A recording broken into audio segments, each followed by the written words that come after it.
Good morning, and welcome to Redeemer Lutheran Church. I'm Pastor Gary Lodholt. One of the souvenirs I brought back from my trip to Israel more than 20 years ago was a prayer shawl. In the books of Numbers and Deuteronomy, Orthodox Jews are commanded to wear one of these. These shawls were worn under the outer garment, but they often extended below that and could be seen and touched throughout the day. Some believe that when Jesus says to go into your closet to pray, he was referring to pulling up the shawl over your head for a private place to focus in prayer. Every piece of the shawl has meaning, and especially the tassels that hang from the corners. There are certain numbers of threads, a certain number of knots, and they are all meant to represent the phrase, "The Lord is one." But here's the thing. Whenever their hand brushed across a tassel, it served to remind them at any time during the day that I am a child of God and should follow God's way in all things. Sometimes I wish we had a reminder like that. This week we are exploring the idea of miracles and looking at some passages in Mark that are right beside each other and are examples of the four types of miracles. Excuse me, the four types of miracles that Jesus performed. There were miracles over nature, and our example was the stilling of the storm. Yesterday we looked at exorcisms and looked at the story of the Gerasene demoniac. Today we want to look at one of the many miracles Jesus did that could be called a miracle of healing. Here's the story from Mark 5. Now, there was a woman who had been suffering from a hemorrhage for 12 years. She had endured much under many physicians and had spent all that she had, and she was no better, but rather grew worse. She had heard about Jesus and came up behind him in the crowd and touched his cloak, for she said, "If I but touch his clothes, I will be made well." Immediately her hemorrhage stopped, and she felt in her body that she was healed of her disease.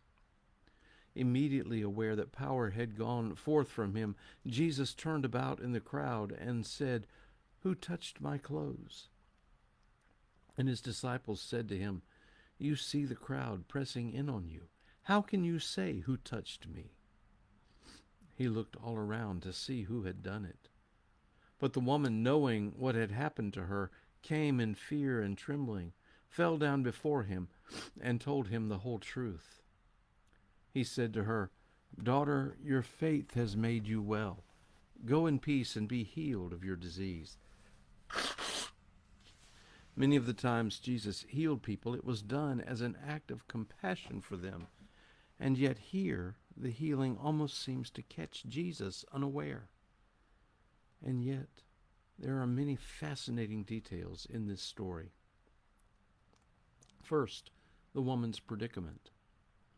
She has had an issuance of blood for 12 years, and while that's a problem, it's a deeper problem than we often realize.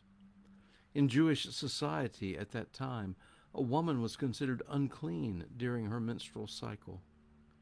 Anyone who touched her would also be rendered unclean. So for 12 years, this woman hasn't been able to touch or be touched, to go to worship in the synagogue, or to have any meaningful contact with anyone. She is isolated, alone, outcast. What Jesus' healing for her means is more than just physical healing. She is also restored to wholeness, physically, socially, and spiritually. The healing Jesus offers is full and complete.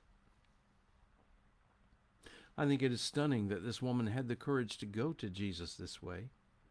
Technically speaking, she was violating the rules by going into the crowd.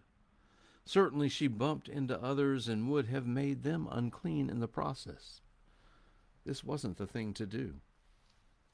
I think that speaks to her desperation, and perhaps we can relate to that. Perhaps we have cried out to Jesus in our own desperate times. And then it is amazing that this unclean woman thought to touch someone considered a holy man. Again, she wasn't supposed to touch anyone, much less a man of Jesus' holy reputation. It's another sign of her deep need and desperation. And that's where the prayer shawl comes back in. Many suspect that the part of his garment that she touched was the fringe of his prayer shawl hanging out from under his cloak. She touched the thing intended to remind that I am a child of God. And that's just how Jesus treated her. He didn't berate her for breaking all those rules. Rather, he responded to her in love and compassion. He called her daughter. He restored her. He gave her value as a loved child of God. Whether we are sick or not, that's a miracle of healing we all need. Thanks for watching, and remember to let this day belong to God.